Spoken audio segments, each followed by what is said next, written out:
what you are. I'm going to stay right here. And Ellen, no packet. You are the most stubborn little female I've ever met in my life entirely. Can't you understand I'm doing this because I love you? Errol wasn't the devil people said he was, but he wasn't an angel either. Those trembling words spoken by 85-year-old Patrice Wymore brought the entire studio to silence.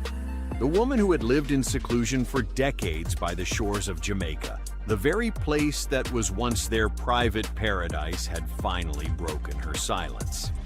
This is the story of Errol Flynn, Hollywood's original bad boy, the man the world both adored and despised. Charming, reckless, a drunk, a libertine, those were the labels people gave him. But as Patrice spoke slowly and with quiet conviction, no one could look at him the same way again. "Hollywood only showed you half of Errol," she said. "The other half, no one was brave enough to tell." So what made Patrice Wymore, the only person who truly knew Errol Flynn, finally speak out at 85?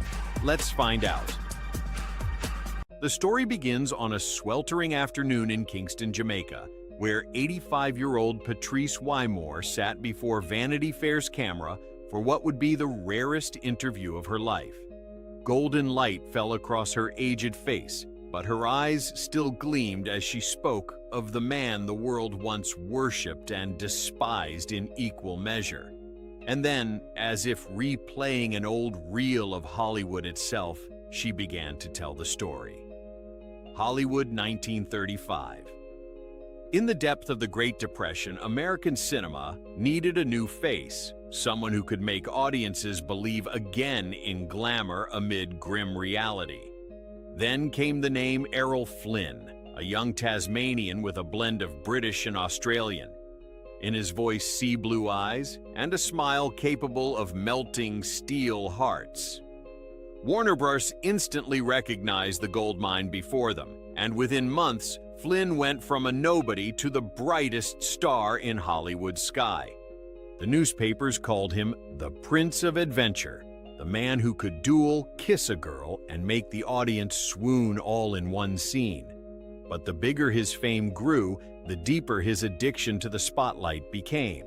Flynn began to live like the characters he played, drunk, loud, and reckless, treating the world as an endless party. Nights at the Garden of Allah Hotel on Sunset Boulevard became legend. Whiskey flowed like water, and the women were so stunning that, as people said, even angels would fall. A 1938 Los Angeles Examiner journalist once wrote, "Errol Flynn walks into a room like a storm. His laughter arrives before he does, and when he leaves, you can still smell the mix of smoke and perfume in the air." To the public, he embodied freedom, an untamed man who obeyed no rules. But to those close to him, that freedom was chaos. Flynn might show up on set at noon after a 3-day binge. He once threw his script onto the table and told director Michael Curtiz, "Do you want me or do you want a robot who acts?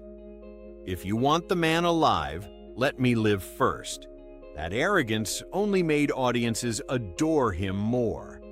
Warner Bros. Understood perfectly the unruly rogue image sold tickets. They didn't stop him, they fueled it. Flynn was given sports cars, fine whiskey, even staged private parties for the press to photograph. The image of Hollywood's most charming bad boy wasn't born from truth, it was one of the most calculated publicity strategies of its era. In 1939, when The Private Lives of Elizabeth and Essex premiered, audiences erupted in cheers the moment Flynn appeared on screen. But only hours after the screening, he was spotted leaving a hotel with 2 Cuban dancers. The next morning, every newspaper splashed the photos across their front pages. Warner Brothers didn't intervene. On the contrary, they released a statement, "Errol Flynn is a man who lives by no one's rules, not even his own." That line sealed his legend as Hollywood's icon of decadence. Yet behind the charm, a young actress named Patrice Wymore, who had not yet met him, heard colleagues describe Flynn as a man burning himself alive in his own light. He lived at a speed no one could match. When the crew rested, he sailed off on his yacht Zaka, drinking rum, smoking, sleeping on the deck in the salt air. When others slept, he partied. When others worked, he drank. And yet, it was precisely that way of living that made him irresistible to watch. Errol Flynn didn't just act in films, he lived them. Audiences didn't buy tickets to see Robin Hood. They came to see Errol Flynn himself, wild, ungovernable, insane, magnetic. By 1940, when Photoplay magazine held its poll for America's most alluring man, Flynn topped the list with over 70% of the votes. But at the same time, tabloids were filled with stories of shadowy affairs, all-night parties, and barroom brawls. Once he shattered a glass against a wall because he thought the waiter hadn't shown him enough respect. Patrice recalled in the interview, "There were nights he came home in a wrinkled suit, smelling so strongly of liquor that I had to open every window. He'd look at me, smile, and say, 'I don't even know what part I just played, darling.' That line, 'I don't know what part I just played,' was the truest reflection of his life." Flynn could no longer tell the difference between himself and the persona Hollywood had built for him. People loved him for his recklessness, but that very recklessness slowly destroyed him. Still, to Warner Brothers, Errol Flynn was a money machine. They masterfully turned every scandal into a marketing campaign. Each time he was condemned, ticket sales soared. Reporters were fed unverified tales of his private life, and within hours those stories blanketed the front pages. Exhausted as he was, Flynn had to keep performing the role of the unrepentant playboy even off-screen. He once half-joked, "Hollywood doesn't pay me to act in films, they pay me to live out the script they wrote." The more famous he became, the more lost he was. Old friends like director Raoul Walsh and actor David Niven admitted Errol never knew how to slow down. He burned through his youth chasing a reflection others built for him. By the late 1940s, as his stardom began to fade, Flynn's name had become synonymous with scandal. From Beverly Hills bars to Malibu beaches, wherever there was laughter and spilled whiskey, people would say, "Flynn must be there." Patrice, who by then had fallen in love with him, confessed she was afraid to step into his world. "He was like a storm," she said, "and I knew if I got too close, I'd be swept away." Hollywood had created that storm. They turned Errol Flynn into the embodiment of desire and sin, a man who could never be separated from the scandals his own studio had engineered. They needed a bad boy the public could hate and crave at once, and Flynn was the perfect choice. And then, just as his fame reached its zenith, the first rumors began to spread about young girls' drunken nights he couldn't remember, and a trial that would shake America to its core. A new, darker chapter was about to begin in the life of Hollywood's great fallen angel. In 1942, while World War II raged across Europe, Hollywood faced a war of its own, a scandal that stopped America in its tracks. Errol Flynn accused of assaulting 2 underage girls. The news broke on the morning of October 12th, splashed across the Los Angeles Times front page. The headline was just 6 words, "Errol Flynn in sex charge." But those 6 words were enough to shatter the career of one of the world's brightest stars. Reporters swarmed his Beverly Hills home. Crowds gathered outside the gates carrying signs that read, "Hollywood's Devil," photos of him. Smiling, drinking, and embracing women were printed everywhere, evidence enough for the public long before any trial began. Ironically, just months earlier, he had still been America's Robin Hood. Patrice recalled, "I saw him on the front page, not in his hero's costume, but in a wrinkled suit with dark circles under his eyes. I didn't know him then, but I thought, that man is dying, even though he's still alive." The trial opened on January 2, 1943 at the Los Angeles County Courthouse. Prosecutors claimed Errol Flynn had lured two teenage girls, Peggy Satterlee, 17, and Betty Hansen, 16, onto his yacht, Zaka, for what they called a voyage of sin. The press dubbed it the trial that killed glamour. Flynn appeared in a gray suit, hands in his pockets, smirking. When a reporter asked, "Are you guilty?" he replied dryly, "I'm only guilty of believing in Hollywood." That line became Life magazine's headline. In court, prosecutors painted him as a beast wearing a movie star's face. His defense argued the girls had been manipulated by tabloids eager to stage a scandal. Dozens of articles came out daily.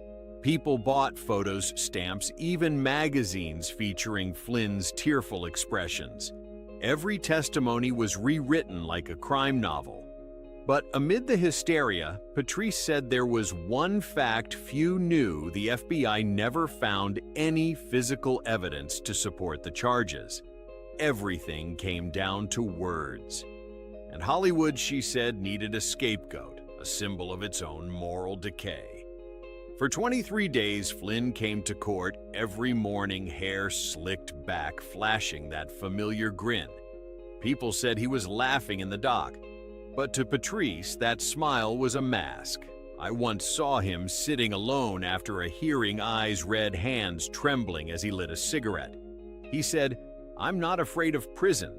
I'm afraid they'll turn me into something I no longer recognize." On February 6, 1943, the jury declared Errol Flynn not guilty. No one in the courtroom clapped. He simply stood, nodded, and walked out through the back door. A journalist captured the moment. Flynn never looked back. But outside, his reputation was already dead. The public didn't forgive. They called him Hollywood's protected sinner. Other studios quietly blacklisted him. Only Warner Brothers kept him on, not out of pity, but because they knew a fallen idol sold more tickets than a flawless hero. That same year, Warner released Gentleman Jim, with Flynn playing a boxer falsely accused of wrongdoing. In the final scene, the character smiles in defeat. When the lights came up, the audience stood and applauded not the film, but Errol Flynn himself. One critic wrote, "Hollywood killed him, then used his corpse to sell tickets," Patrice said in her interview at age 85. The night after the verdict, he didn't go to any parties. He went straight to Santa Monica Harbor, boarded the Zaka, and disappeared for 3 days. When he came back, he said just one thing: "I'll never trust anyone again except the bottle." From that point on, Flynn was no longer the silver screen hero. He became the symbol of decadence. The tabloids linked his name to every new scandal: fights, affairs, debts, abuse. No one cared if it was true. Having Errol Flynn in the headline was enough to sell. Hollywood had created a monster, and now they needed it to live as long as possible. A former Warner Brothers publicist later admitted, "We knew Flynn was innocent, but a man with a sex scandal sells twice as many tickets." To Patrice, that confession was the final knife twist. Errol didn't regret being accused. He regretted letting them turn his pain into entertainment. From 1943 to 1945, Flynn kept acting, but the spark in his eyes faded. His on-screen kisses looked heavy and hollow. On the set of Objective Burma 1945, a colleague recalled that mid-scene. Flynn suddenly dropped his sword, stared off into the distance, and murmured, "I'm playing a hero, but I'm not anyone's hero anymore." The film was a hit, but for Flynn, it marked the beginning of his unraveling. The parties got longer, the drinks stronger, the romances shorter. He tried to forget. Patrice said, but Hollywood wouldn't let him. They needed their handsome sinner to remind people that even sin could be beautiful. That, she added, was his true tragedy. Flynn no longer owned his own story. And when the war finally ended, a new and even darker rumor began spreading through the studios: Errol Flynn was a Nazi spy. Patrice looked straight into the camera as she recounted this part, her eyes burning with both anger and pity. They weren't satisfied with destroying his honor in love. Now they wanted to take his loyalty too. Thus, from fallen lover Errol Flynn was pushed into a deeper abyss, one of treason and lies. But it wasn't until Patrice Wymore turned 85 that she finally broke her silence. And what she revealed would force the world to reconsider everything it thought it knew about Errol Flynn. After the 1943 trial, while all of Hollywood was still drunk on sensational headlines, another rumor began to slither through the shadowy corridors of the media. Errol Flynn had ties to the Nazis. The story came from an anonymous letter sent to the FBI accusing Flynn of being intimate with German officers associating with European spies and secretly passing information out of the United States. Within days, the rumor spread like a virus. Newspapers ran with the question, is America's Robin Hood stabbing his country in the back? Hollywood had found itself a new prey to hunt. At the time, Errol Flynn was living in his Mulholland Drive mansion. He was no longer the dazzling hero of the previous decade. Each morning he would sit on the porch, whiskey glass in hand, staring into the distance. Patrice recalled, he didn't read the papers, but I knew each time the phone rang he would clench his fist and ask, "What are they saying about me now?" One night, drunk and furious, he smashed his radio upon hearing his name mentioned alongside the words sympathizer with Nazis. He shouted, "I fought those bastards with my words. With every film I made, I'm no traitor." But no one wanted to listen anymore. Those who once partied with Flynn now avoided him. Directors who had fought to cast him fell silent. Only a few close friends like David Niven and Raoul Walsh still visited. Niven, then serving in the British Army, later wrote in his memoir, "Errol was no Nazi spy. I knew him. He could be mad, but he was never a traitor."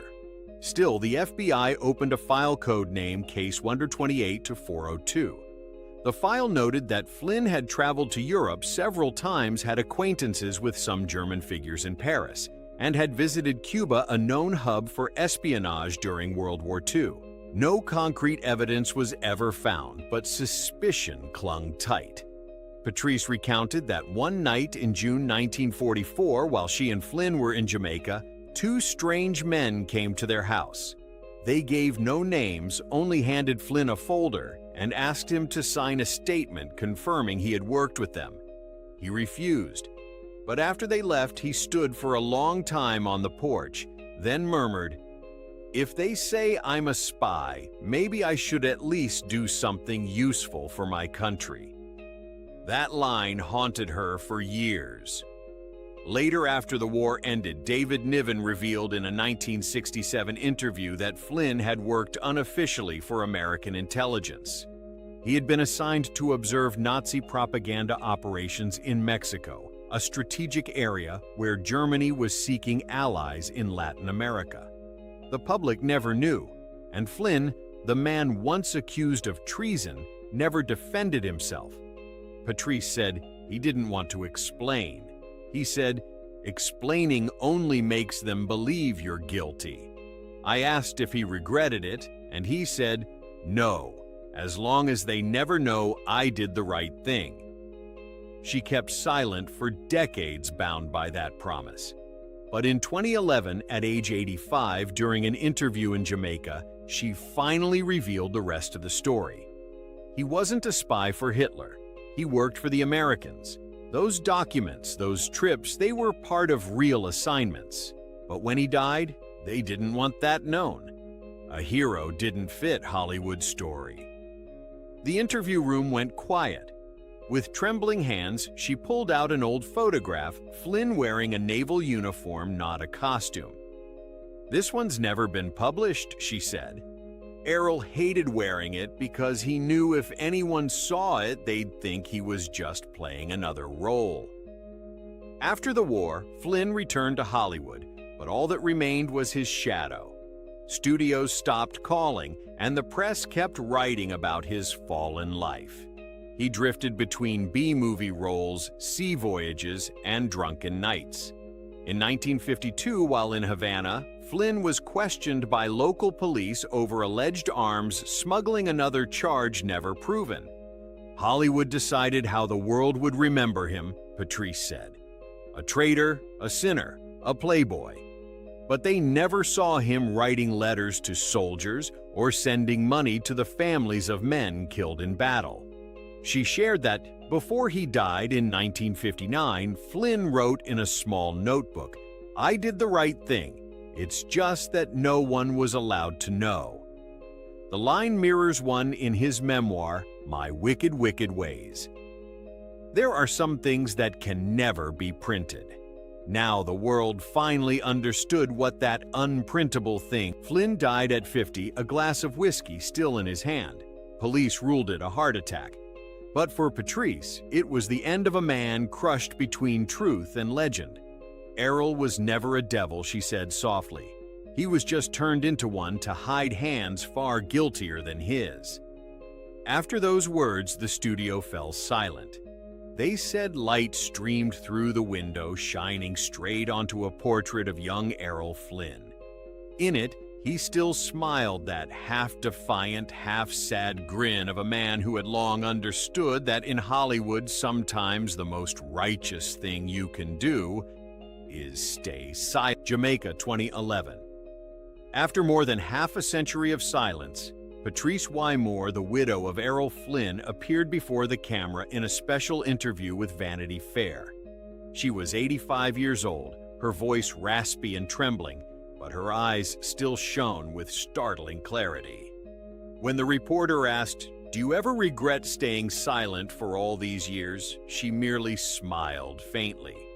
"No," she said, "because if I had spoken sooner, no one would have listened. Now they have to." That answer marked the beginning of a truth Hollywood had long tried to bury. She recalled that after Flynn's death in 1959, countless stories were fabricated, tales of debauchery, scandalous affairs, even Nazi espionage. Every time a bad headline came out, his box office numbers went up, she said. The studios knew it. They knew Errol was beautiful, reckless, and audiences would pay to watch him fall. Newspapers were paid to embellish the lies. Paparazzi were hired to stage photos. Once Flynn was ambushed in a Malibu hotel, a young woman suddenly kissed him as cameras flashed, and by morning, hundreds of tabloids called it the latest proof of Hollywood's lust-addicted rogue. Patrice looked straight into the camera and said firmly, "I was there. It was staged. They needed a villain to save Hollywood's reputation." She went on to reveal that Warner Brothers themselves had paid reporters to sharpen Flynn's image. In his contract was an unspoken clause Errol had to stay the bad boy off-screen as well. He was forced to attend wild parties, appear with younger women, and give cocky interviews. They told him audiences don't want the man, they want the legend, she said. But what he didn't realize was that with every headline they wrote, they were cutting away pieces of who he really was. Patrice paused, then spoke softly. Errol wasn't perfect. He drank, he lost his temper, he made mistakes. But most of the sins people pinned on him were written by those who made a living off his name. She explained that after his 1942 trial, Flynn wanted to quit Hollywood, to leave America and live quietly in Jamaica. But Warner Brothers wouldn't let him go. They knew his disappearance would cost them gold. So they created a new rumor, Flynn the traitor. One whisper was enough for the world to turn its back. They turned him from hero to traitor, then from traitor to dark legend, she said. And the cruelest part is, they never apologized. For the first time, Patrice revealed that Flynn had in fact worked with American intelligence, not the Nazis. He was sent to gather information in Mexico and Cuba, both crawling with Axis spies, she said. But because those missions were classified, no one could defend him. They let him be branded a traitor. She reached into her bag and pulled out an old photograph of Flynn in a naval uniform taken in Havana in 1943. This photo was never published, she said. He didn't want anyone to see it because he knew in Hollywood truth doesn't sell tickets. Light fell across her silver hair as she spoke slowly, each word reopening an old wound. Hollywood needs villains, so the public forgets its own sins. And Errol, the most beautiful, the strongest man, became the perfect sacrifice. Then she smiled, not bitterly, just calmly. Errol wasn't the devil they said he was, but he wasn't an angel either. He was human. He made mistakes, lived wildly, but he was never cowardly or dishonest.